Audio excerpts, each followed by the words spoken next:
Hello friends, in this video I will show you how to insert radar chart in Excel. You can very easily insert radar chart in Excel. So firstly you need to click on insert.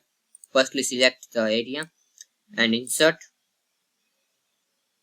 and this insert pie chart this option, so just click on it, and more pie charts, just click on it, and in this list you find this radar.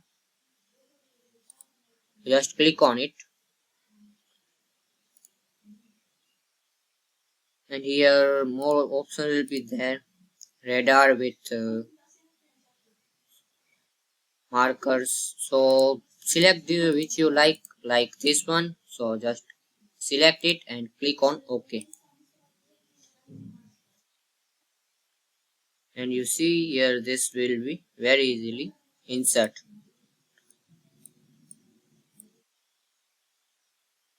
And you can type here your chart text.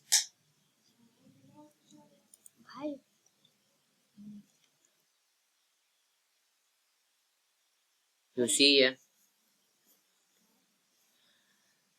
this instant type this tag this text.